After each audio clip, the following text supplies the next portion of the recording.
guys, it's Sam, and this is my spoiler-free review of A Conjuring of Light by V.E. Schwab. This is the third and final book in the Shades of Magic trilogy, which is an adult fantasy trilogy that starts with A Darker Shade of Magic. I have done reviews on all three books now, so I will leave the other two linked on the screen. Now, typically speaking, lately I have been doing series reviews for the last book in the series because I feel like you get my entire culmination of feelings for the entire series that way as far as my spoiler-free reviews.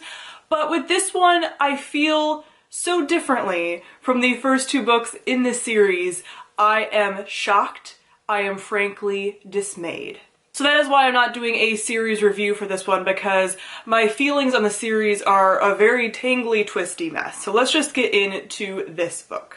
So first off, I'll talk about the world building. I continue to enjoy the world in this series. The world has always been a quality part of this series for me. If you couldn't tell from my introduction, I have not liked the first two books in the series. I thought A Darker Shade of Magic was like a 3-star read, and I really disliked the second book in the series, which is the name I'm even forgetting, Gathering of Shadows. I did not like that book at all. I think I gave it like a 1.5, maybe squeaked by with a 2.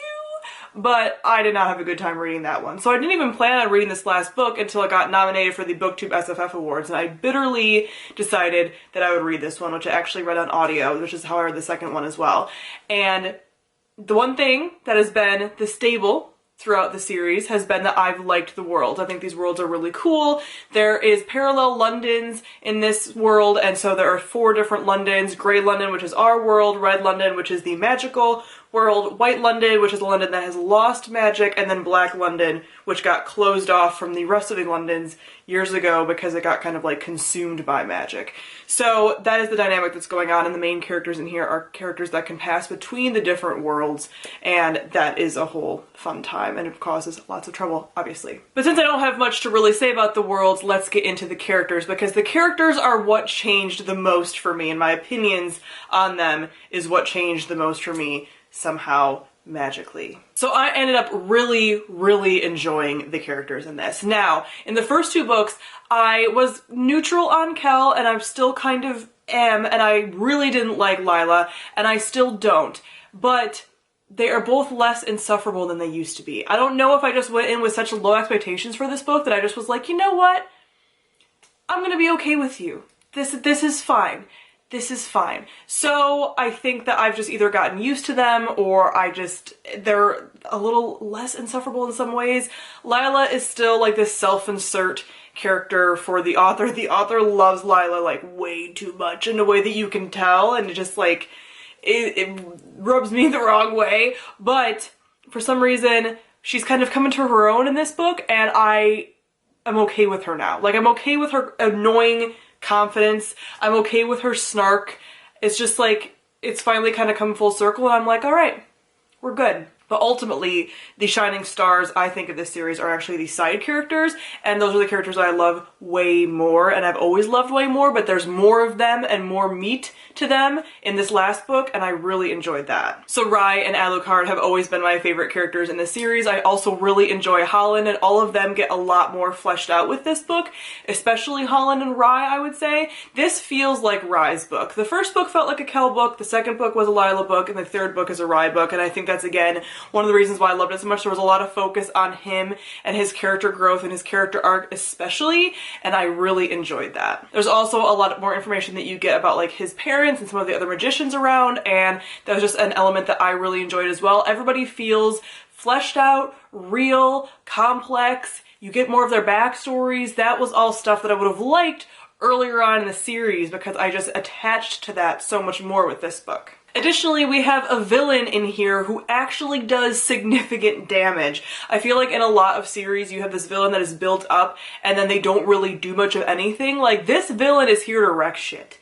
And they do. And I really enjoy that. And they don't feel like a mustache twirling villain. They have a reason for what they're doing, and it's just, I really enjoy the villain in this series because it actually felt like there were high stakes and that this villain could destroy things and did. So overall with this series, there were really good, complete character arcs. The characters went through a lot. They came out of this changed. They feel very different from who they were at the beginning of the series, but still hold on to who they are at their core.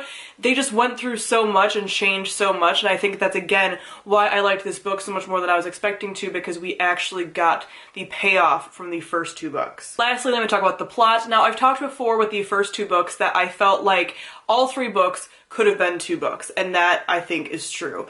But this book did much better with not meandering so much, not wasting time. The second book felt like a huge waste of time for me because it was just setting up this book. So I felt like you could tag on part of the second book to the first book and tag on a part of the second book to this one, and it would have been fine. This could have been just like an extended duology, cut out some of the fluff that you put in there, and it would have been good. So this book actually felt like everything had a purpose. You're leading up to the end. It felt thought out and like it wasn't just thrown together. In the first 2 books, I felt like it just meandered a lot, and then the last like 10% was just like, bam! And then you're just left with like usually cliffhanger endings. It's just like, what is going on?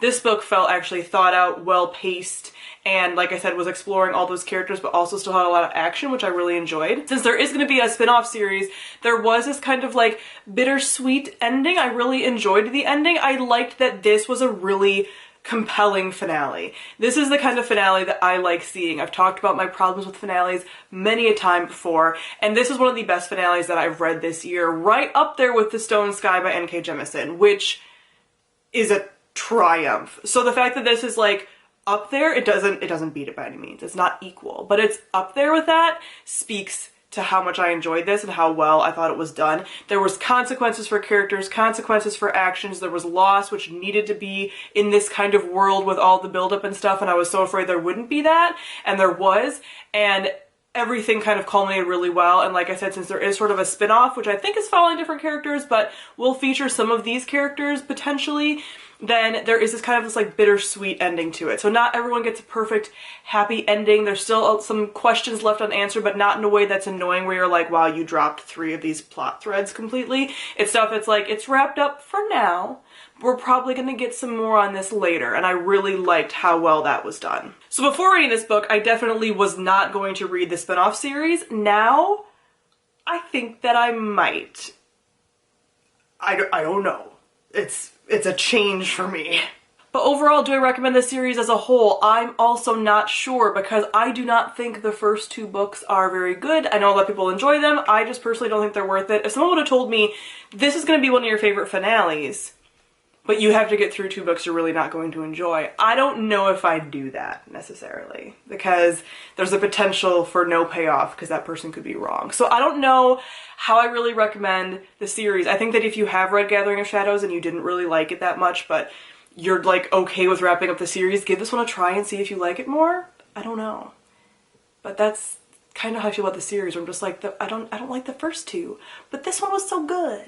Oh. So overall, as you can tell, I really enjoyed this finale, and I gave it 4 out of 5 stars. I probably would have gotten 5 out of 5 stars if it hadn't been connected to the rest of the series. I am going to be doing a spoilery gush on this book, so go ahead and check that out if you have read this series. I will link that on the screen. Comment down below and let me know what you thought of this series and A Conjuring of Light in particular. Thank you all for watching, and I'll see all you guys soon. Bye!